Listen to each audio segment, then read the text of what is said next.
The drill instructor watches a recruit try to tie his boots for the 5th time. The young man can't tell his left foot from his right. He can't memorize his serial number. And in 3 months, he'll be walking point in the Mekong Delta. Between 1966 and 1971, the Pentagon conducted an experiment.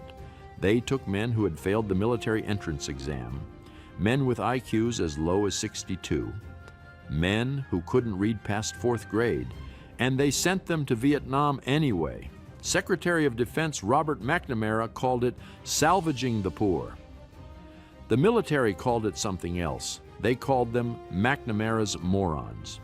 But to understand how we got here, we need to go back to August 23, 1966. The New York Hilton Ballroom is packed. Secretary of Defense Robert McNamara is about to announce something revolutionary. He tells the veterans of foreign wars that America has an opportunity, that there are hundreds of thousands of young men rejected by the military who deserve a second chance. These men are victims of inadequate health services and bad schools, McNamara says. They're trapped in what he calls a ghetto of the human spirit. The Pentagon will give them standard basic training. They'll learn military skills. They'll develop self-discipline. And when they return home, they'll have full veterans benefits and a pathway out of poverty. It sounds like the war on poverty and the Vietnam War joining forces. A social program wrapped in a recruitment drive. President Johnson loves it. Congress doesn't need to approve it. McNamara can do this with a simple administrative change. In April 1966, the Armed Forces Qualification Test cutoff drops. Mental Category 4 men, those who score in the 10th to 30th percentile, are now eligible.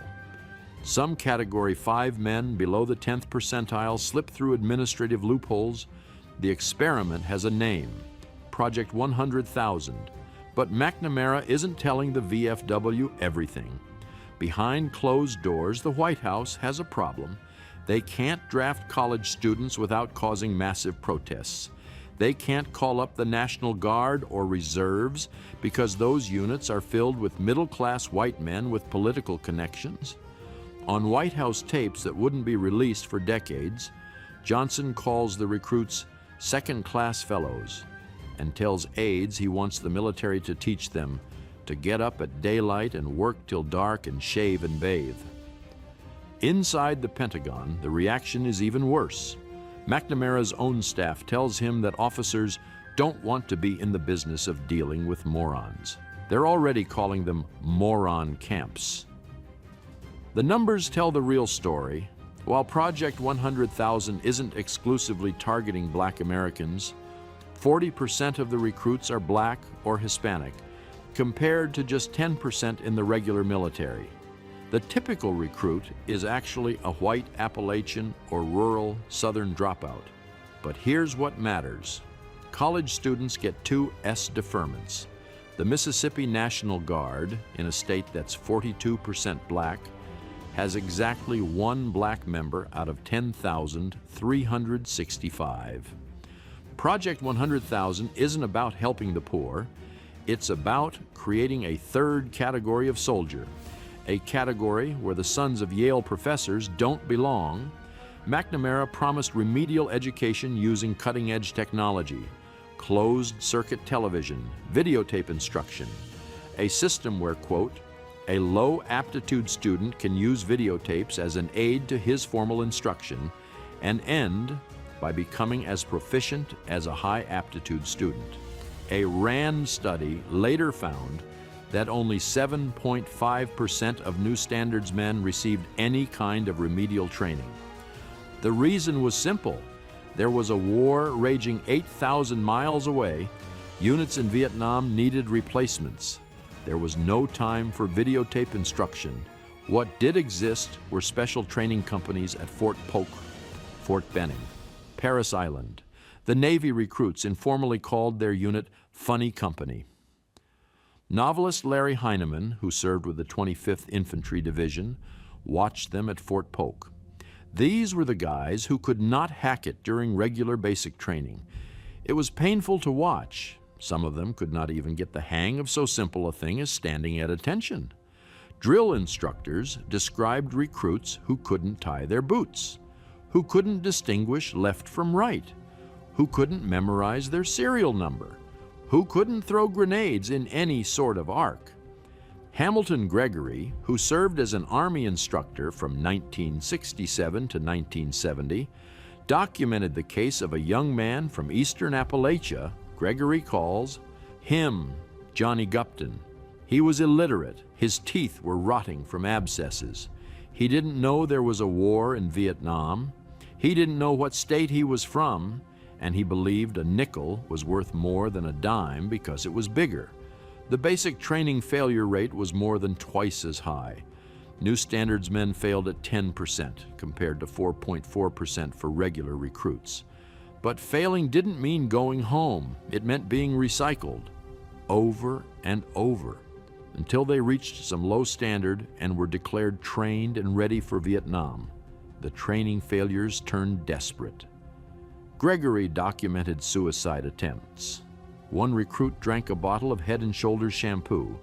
At least one Marine recruit was beaten to death during basic training. Drill sergeants stole trainees' pay, instructing victims to report only to them. But the darkest part wasn't what happened in training. It was what happened when training ended. After 12 weeks, they shipped them to Vietnam. The Pentagon didn't track Project 100,000 casualties separately. They didn't want anyone to know. But years later, researcher Hamilton Gregory obtained the data from an anonymous Department of Defense insider. 5,478 killed in service, more than 20,000 wounded, a fatality rate roughly 3 times higher than other Vietnam-era GIs. The reason shows up in the job assignments. 40% of New Standards men were assigned to combat roles, compared to 25% of regular troops. Within combat assignments, 44.5% of black New Standards men got combat roles versus 38.8% of whites. And on the battlefield, squad-level pragmatism took over. Put the slowest soldier on point, make him the one who sweeps for mines. If anybody has to die, better a dummy than the rest of us. More than 1,500 of those 5,478 deaths came from mines and booby traps. Freddie Hensley was a young man with diagnosed mental retardation. His drill sergeants nicknamed him Pretty Boy. He could not qualify on the M14 rifle, never fired a single shot during proficiency testing. He believed thunder and lightning were unrelated phenomena. His family was assured at induction that he would only sweep floors and peel potatoes. He was killed in combat in Vietnam, Robert Romo. His family wrote letters begging Fort Lewis not to send him to combat. His sergeants wrote letters. His officers wrote letters. Everyone who met him knew he shouldn't be there. He was shot in the neck on patrol while trying to help a wounded friend. Medics couldn't reach him in time. His uncle, Barry Romo, a Vietnam Veterans Against the War leader, recounted what happened next. He drowned in his own blood. Maurice Williams scored 15 on the Armed Forces qualification test. He was a black farm worker from North Carolina, wounded by rocket shrapnel in Vietnam, developed severe PTSD, discharged other than honorable for unfitness. He spent 5 decades houseless and unemployed. He was never told he had been classified as a New Standards man. The Defense Department has never released the list of who was in Project 100,000. Many of the survivors don't know they were part of an experiment. General William Westmoreland, commanding U.S. forces in Vietnam, estimated only about 10% of McNamara's boys could be molded into real soldiers. Lieutenant Colonel Leslie John Shellhays, a decorated World War II veteran working as a Pentagon planner, summarized the staff officer's view in language that's become infamous. We resisted Project 100,000 because we knew that wars are not won by using marginal manpower as cannon fodder, but rather by risking, and sometimes losing, the flower of a nation's youth. Colonel David Hackworth, one of the most decorated soldiers in American history, was even more blunt in his memoir, About Face. Project 100,000 was implemented to produce more grunts for the killing fields of Vietnam. It took unfit recruits from the bottom of the barrel and rushed them to Vietnam. The result was human applesauce. But the military didn't stop the program. They couldn't. Congress hadn't been involved. This was McNamara's decision alone. And by 1968, the war needed bodies more than it needed standards. The promises didn't end with combat.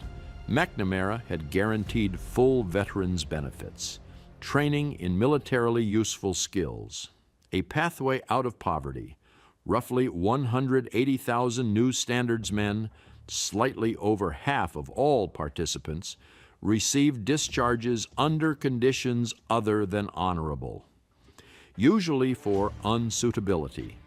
Those discharge papers barred them from VA health care, from the GI Bill, from disability benefits. The very benefits McNamara had promised were taken away the moment they struggled to adapt to military life. The 1991 Department of Defense study, the most comprehensive analysis ever conducted, compared Project 100,000 veterans to non-veterans from similar backgrounds. Compared to non-veterans, Project 100,000 veterans were more likely to be unemployed. They had lower education levels. They earned $5,000 to $7,000 less per year. And they were more likely to be divorced.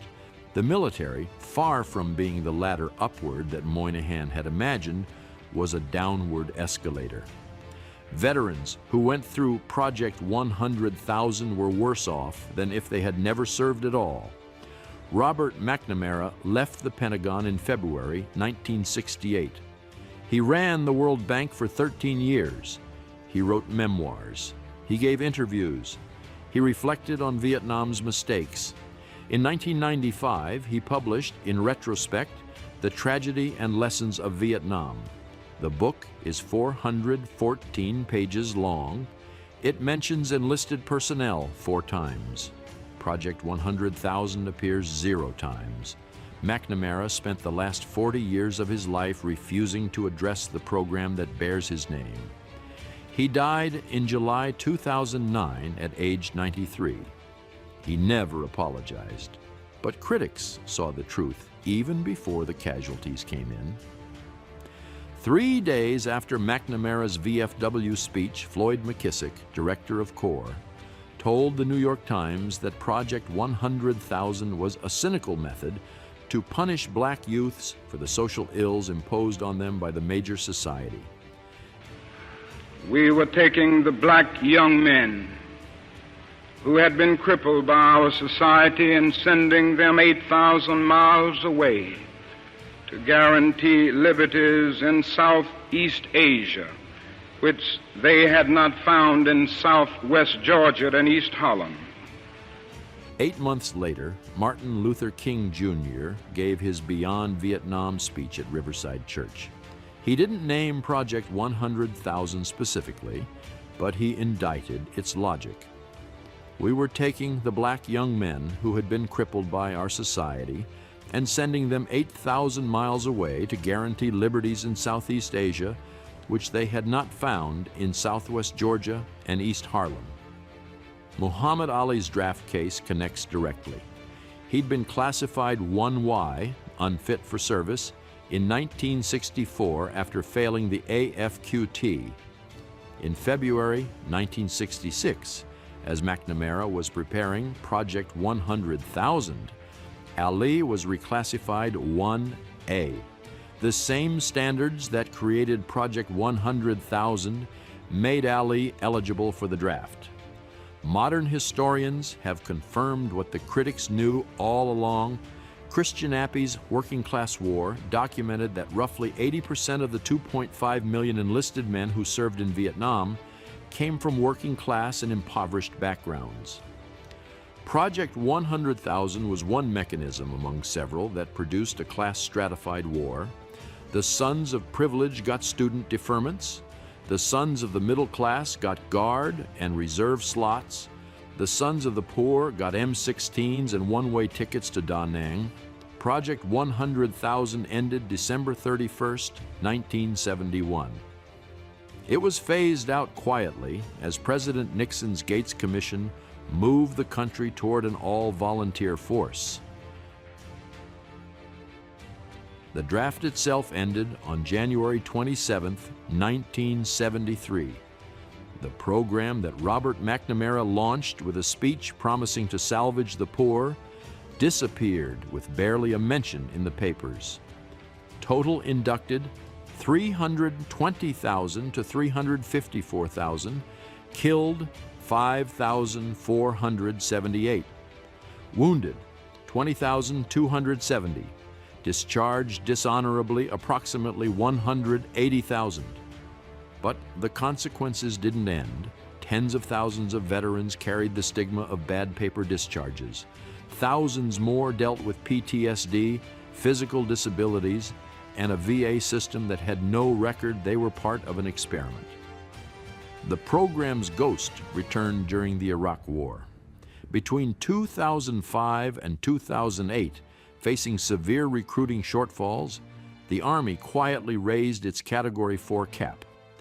In 2006, political scientist Kelly Greenhill wrote a New York Times op-ed titled, "Don't Dumb Down the Army." Her conclusion was direct. Project 100,000 was a failed experiment. It proved to be a distraction for the military and of little benefit to the men it was created to help. Modern Pentagon policy now limits Category 4 accessions to 4%. That ceiling exists because of Project 100,000's outcomes. The military learned the lesson, but it learned it with 5,478 lives. This isn't really a story about IQ tests, it's about how a democracy decides whose children fight its wars. McNamara couldn't draft Yale undergraduates without sparking campus revolts. Johnson couldn't call up the Mississippi National Guard without exposing that it was 99.99% white in a state that was 42% black. So, they invented a third category, men whose poverty had been classified as cognitive deficit. And they sent them, in disproportionate numbers, to walk point through rice paddies and jungle, trails where one wrong step meant death.